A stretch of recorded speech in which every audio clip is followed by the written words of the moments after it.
Sometimes what hurts the most in relationships isn't what's said directly, it's what hides behind the words. You ask a simple question, hoping for honesty, and instead you get a response that turns the spotlight on you. Suddenly you're being told you're overreacting, you're insecure, you're imagining things.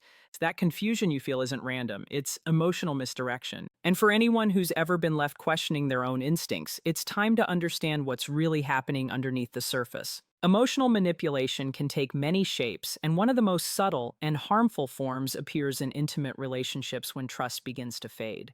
What often feels like mixed signals or distant behavior can be a deeper sign of disconnection, secrecy, or avoidance. Recognizing these patterns isn't about becoming cynical, it's about protecting your emotional health, your clarity, and your peace of mind. Let's start with one of the most common situations when someone says, "I just need some space."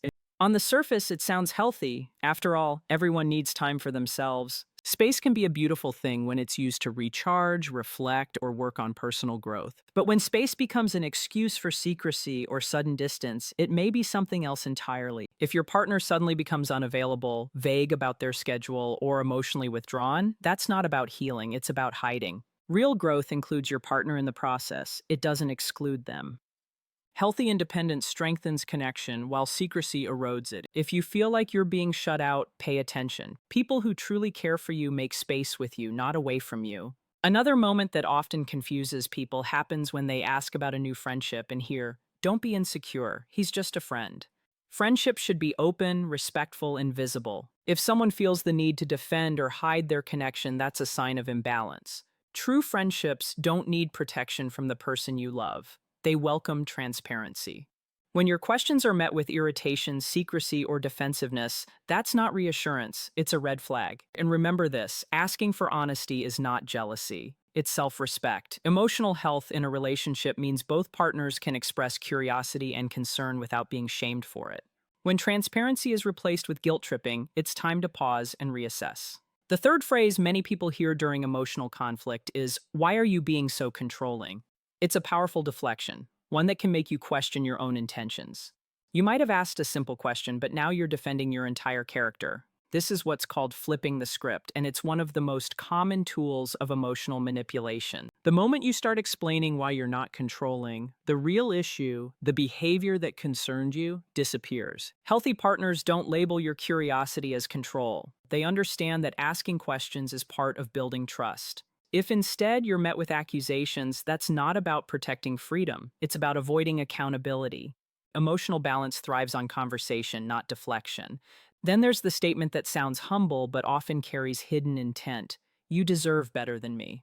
At first, it might sound like guilt, sadness, or honesty, but often it's a preemptive escape. When someone says this right before they start detaching, it's not about improving the relationship. It's about rewriting the narrative before the truth comes out. It shifts responsibility away from their choices and onto fate. You begin to wonder if maybe you should have seen this coming or if somehow you didn't love them well enough. But here's the truth. "You deserve better" isn't an apology. It's emotional distancing disguised as vulnerability. Real accountability doesn't hide behind self-pity. It takes responsibility and works to rebuild trust instead of preparing an exit. Even small behaviors can reveal deeper truths. For instance, when someone repeatedly says, "I didn't see your call," or "I forgot to text back," it might sound harmless. Everyone gets busy, right? But consistency matters. When forgetfulness turns into a pattern, when responses are always delayed at the same times, or explanations never quite add up, it's time to ask yourself what's being prioritized. In today's hyper-connected world, ignoring someone isn't an accident. It's a choice. The key isn't in a single missed message, but in the overall pattern of presence and absence. Emotional health is built through attention, not avoidance. When communication becomes inconsistent, the bond slowly weakens, and the silence grows louder than any words. In all these moments, your intuition whispers before your mind fully understands. You feel the disconnection before you can name it. You sense the distance before it's spoken. And yet, many people ignore that feeling because they fear being labeled insecure or controlling. But the truth is, your instincts are not your enemy. They're your early warning system. They're the emotional radar that tells you when something isn't right. The goal isn't to live in suspicion, but to trust your own awareness enough to seek clarity. What's important to remember is that manipulation thrives in confusion. It survives when you doubt yourself. That's why phrases that sound calming, like "you're overthinking it" or "you're being too sensitive," can actually be emotional tools to make you second guess your perception. But you're not overreacting for noticing changes, you're simply aware. And awareness is the first step toward healing, not hostility. Real love doesn't punish you for asking questions. It doesn't hide behind excuses, defensiveness, or guilt. Real love communicates, even when it's hard. It's transparent, consistent, and compassionate. Recognizing these patterns doesn't mean you need to accuse or confront. It means you start choosing honesty over denial, calm over chaos, and emotional health over confusion. Emotional clarity begins where confusion ends. When someone constantly tells you you're overthinking it, what they might really mean is stop asking questions that make me uncomfortable. It's one of the most subtle forms of gaslighting, a way to shift your focus from their behavior to your supposed flaw. You start to wonder if you're too sensitive, too analytical, too demanding. But emotional sensitivity isn't a flaw, it's a sign of awareness.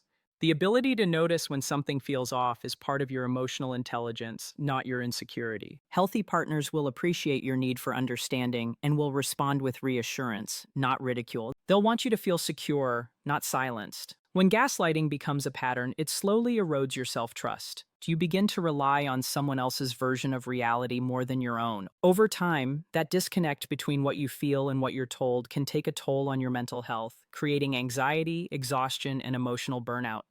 The antidote is simple, though not easy. Ground yourself in your own observations. Write down what you notice. Reflect on the patterns, not just the explanations. When you see the same avoidance, the same excuses, the same dismissals repeating, you no longer need to guess. You have evidence. And that clarity becomes your foundation for healing. Another common phrase used to blur emotional truth is, "I've just been so busy." We live in a world that glorifies busyness. It's become a shield we all hide behind when we want to avoid deeper conversations. But in relationships, constant busyness can become emotional distance disguised as responsibility. When someone is truly overwhelmed, they'll still find ways to communicate their situation. They'll tell you what's going on, they'll express stress, they'll appreciate your patience. But when "I'm busy" becomes a permanent wall with no explanation, no detail, no warmth, that's not busyness, it's avoidance. Healthy relationships don't require constant attention, but they do require consistent care. Small moments of connection, a quick message, a shared smile, a brief check-in, are the emotional nutrients that keep love alive. When those disappear, something else is taking their place. It might be stress, distraction, or detachment. Whatever the reason, you deserve honesty about it. Silence is not communication. You can't fix what you're not allowed to see. So instead of blaming yourself for needing reassurance, remember this: communication is not a luxury. It's the heartbeat of trust. Then there's the quiet phrase that echoes in almost every fading relationship: "Nothing's wrong, I'm fine." But the tone, the body language, and the energy always tell a different story. The eyes don't meet yours, the warmth fades, the laughter feels mechanical. When someone says they're fine, but everything in them says otherwise, believe the energy, not the words. We all use that phrase at times to avoid conflict, but when it becomes a constant response, it's no longer about peace, it's about concealment. Avoiding honesty doesn't solve discomfort, it amplifies it. In emotionally healthy connections, silence is not used as punishment or protection. Instead, it becomes a space to reflect and then reconnect. When communication breaks down and "I'm fine" replaces "here's what I'm feeling," emotional intimacy begins to dissolve. To heal that, both partners need to practice open dialogue, speaking truth with kindness and listening without judgment. It's not about blaming each other, it's about rebuilding trust through vulnerability. Saying "I feel hurt" or "I feel confused" takes courage, but it's the only path toward real connection. And then there's the softest lie of all: "I love you, but..." The first half of that sentence soothes, the second half cuts. It's a way of cushioning detachment with affection, of delivering disappointment wrapped in comfort. But love followed by a condition isn't love, it's negotiation. When someone begins to attach limits or conditions to their affection, it means they're already stepping back emotionally. They might still care, but they're also seeking distance or justification. It's important not to cling to the first half of the sentence while ignoring the second. If you do, you'll find yourself holding on to an illusion of connection while the reality quietly slips away. True love doesn't need disclaimers. It says, "I love you," and shall not "I love you, but..."